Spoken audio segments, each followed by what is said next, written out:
नमस्कार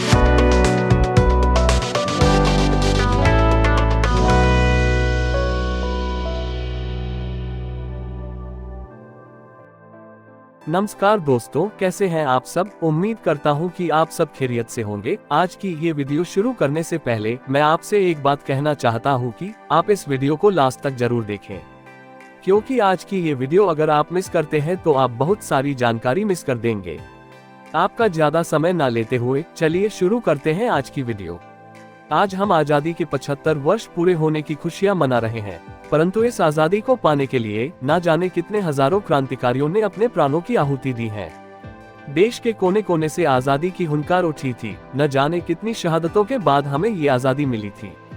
कुछ आजादी के मतवालों की कहानियां तो हम मुंह जबानी जानते हैं, वहीं कुछ इतिहास की किताबों में कहीं गुम हो गए हैं।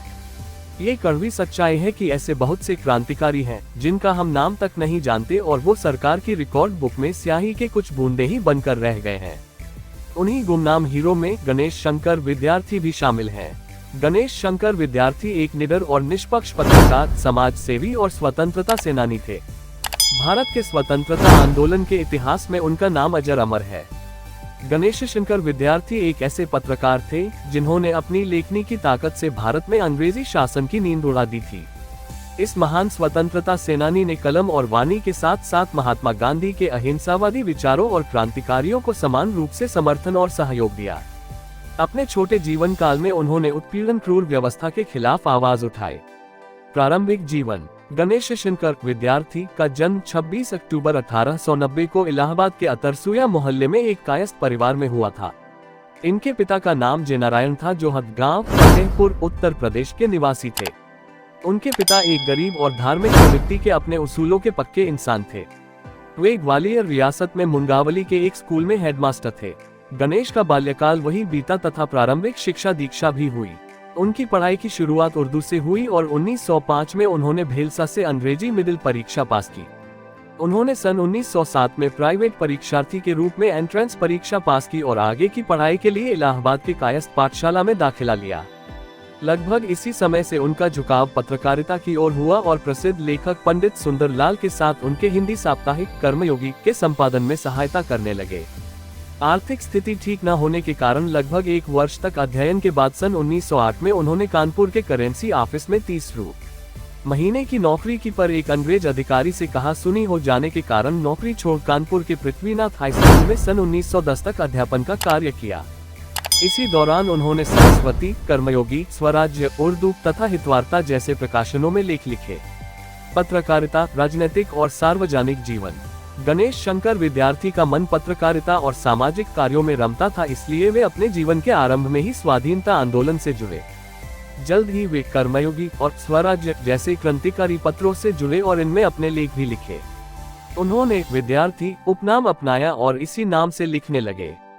कुछ समय बाद उन्होंने हिंदी पत्रकारिता जगत के अगुआ पंडित महावीर प्रसाद द्विवेदी का ध्यान अपनी ओर आकर्षित किया, जिन्होंने विद्यार्थी को सन 1911 में अपनी साहित्यिक पत्रिका सरस्वती में उप संपादक के पद पर कार्य करने का प्रस्ताव दिया, पर विद्यार्थी की रुचि श्याम सामेकी और राजनीति में ज्यादा थी, इसलिए उन्होंने हिंदी साप्ताहिकी अभ्युदय में नौकरी कर ली।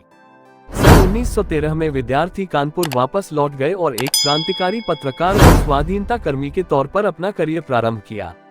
उन्होंने क्रांतिकारी पत्रिका प्रताप की स्थापना की और उत्पीड़न और अन्याय के खिलाफ आवाज बुलंद की। प्रताप के माध्यम से उन्होंने पीड़ित किसानों, मिल मजदूरों और दबे कुचले गरीबों के दुखों को उजागर किया। अपने क्रांतिकारी पत्रकारिता के कारण उन्हें बहुत कष्ट झेलने पड़े। सरकार ने उन पर कई मुकदमे किए, भारी जुर्माना लगाया और कई बार गिरफ्तार कर जेल भी भेजा।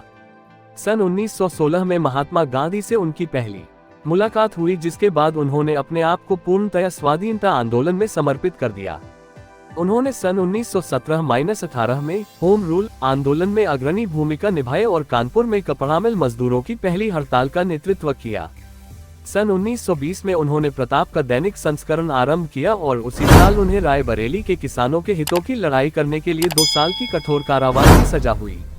सन 1922 में विद्यार्थी जेल से रिहा हुए, पर सरकार ने उन्हें भड़काऊ भाषण देने के आरोप में फिर गिरफ्तार कर जेल में डाल दिया। सन 1924 में उन्हें रिहा कर दिया गया, पर उनके स्वास्थ्य बहुत बिगड़ गया था। फिर भी वे जी जान से कांग्रेस के कानपुर अधिवेशन 1925 की तैयारी में जुट गए।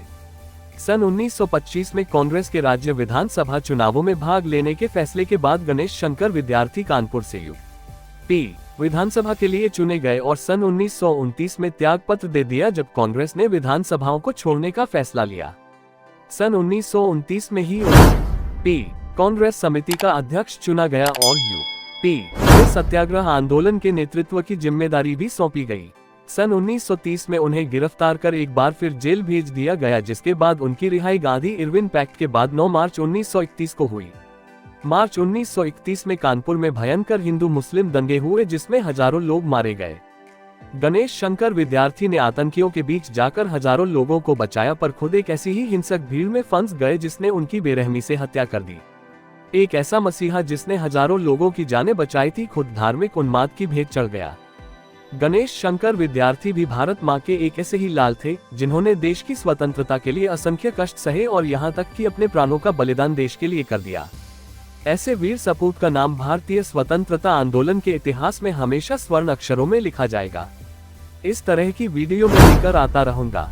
अगर आप मेरे चैनल पर नए आए हैं तो प्लीज इसे सब्सक्राइब करें, जिससे आपको मेरी आगे आने वाली हर वीडियो की जानकारी मिल सके। अगर आपको मेरी यह वीडियो पसंद आती है तो प्लीज इसे लाइक और शेयर करें, और हाँ, कमेंट करना ना भूलें, जो मुझे इस तरह की वीडियो बनाने के लिए प्रेरित करते हैं।